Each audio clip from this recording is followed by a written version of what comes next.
Assalamualaikum warahmatullahi wabarakatuh. Salam sejahtera bagi kita semua. Yang terhormat Ibu Wida sebagai dosen pada mata kuliah Strategi Pembelajaran PAUD. Di sini kami kelompok 9 akan mempresentasikan materi tentang metode proyek. Sebelum masuk ke pembahasan materi, izinkan kami memperkenalkan diri terlebih dahulu. Perkenalkan, saya Nadine Dwi Amrullah dengan NIM belakang 121 dan teman saya Safahra Aurelia dengan NIM belakang 124.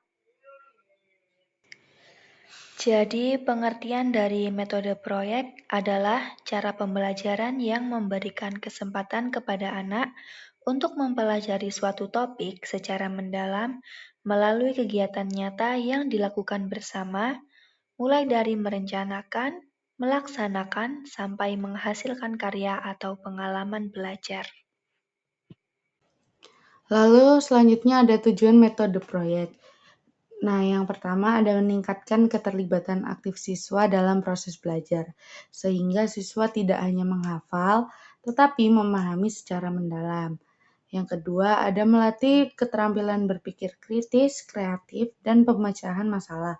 Karena siswa itu diharuskan untuk merancang solusi untuk sebuah tantangan yang ada.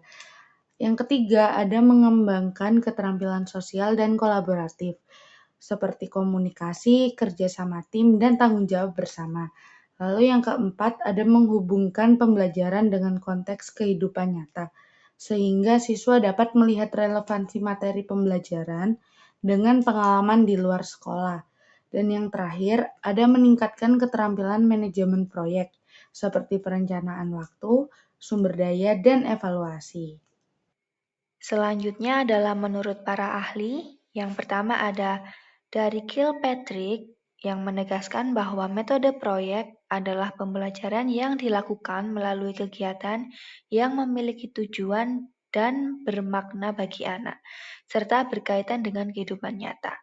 Lalu menurut Katz and Card, metode proyek merupakan investigasi mendalam terhadap suatu topik yang dilakukan anak secara aktif, baik secara individu maupun kelompok. Dan yang terakhir adalah Suyadi, metode proyek adalah kegiatan belajar yang berpusat pada anak melalui pengalaman langsung untuk mengembangkan aspek perkembangan secara terpadu. Lalu selanjutnya ada kelebihan dan kekurangan dari metode proyek. Untuk kelebihan yang pertama ada meningkatkan motivasi belajar siswa. Jadi kenapa bisa meningkatkan motivasi belajar siswa? Karena mereka mengerjakan tugas yang terasa relevan dan menantang. Lalu yang kedua ada mengembangkan keterampilan berpikir kritis dan pemecahan masalah. Karena siswa terlibat dalam penyelidikan dan refleksi. Lalu yang ketiga ada memperkuat kemampuan kolaborasi dan komunikasi saat bekerja dalam tim. Lalu yang keempat ada pembelajaran menjadi lebih bermakna dan terkait dunia nyata. Karena proyek biasanya dibuat berdasarkan konteks kehidupan. Dan yang terakhir ada mengintegrasikan berbagai disiplin ilmu dalam satu proyek sehingga siswa melihat keterkaitan antar pelajaran. Lalu ada kekurangannya. Yang pertama, membutuhkan waktu yang lebih lama dibandingkan pembelajaran tradisional. Dan yang kedua, sering melakukan sumber daya dan peralatan tambahan yang tidak semua itu ada di sekolah.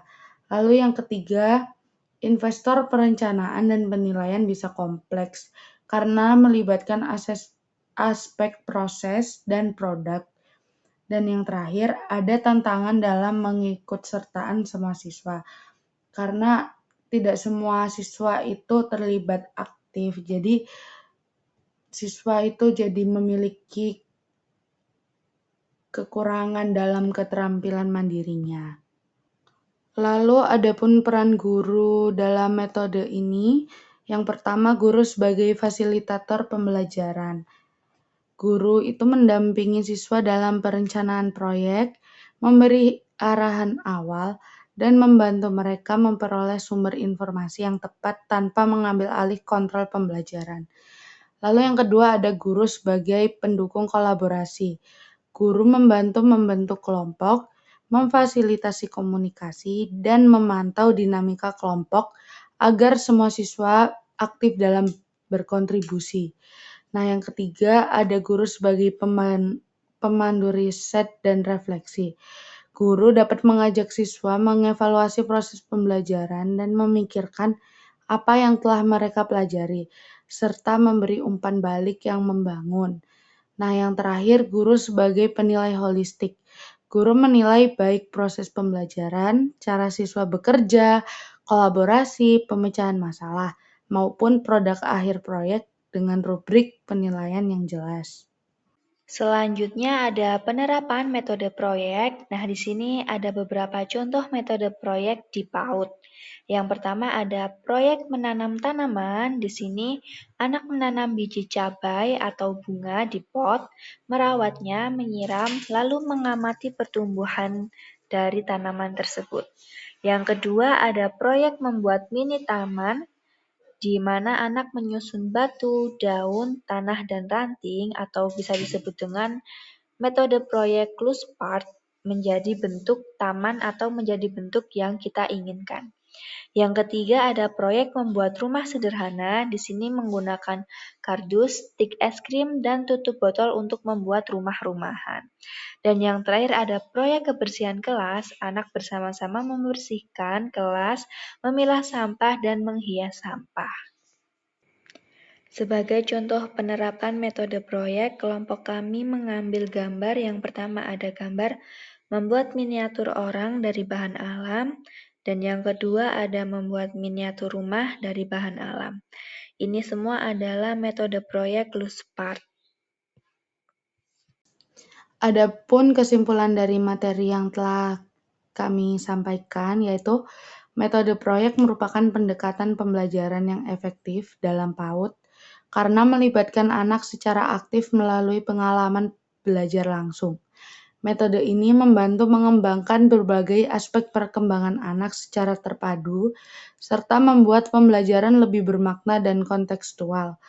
Meskipun membutuhkan perencanaan dan waktu yang lebih lama, metode proyek tetap layak diterapkan dengan peran guru sebagai fasilitator agar kegiatan belajar berjalan optimal dan menyenangkan bagi anak. Mungkin sekian itu saja yang bisa kami sampaikan. Kurang lebihnya kami mohon maaf jikalau ada salah kata maupun perbuatan. Jika ada yang ingin ditanyakan, bisa mengangkat tangan.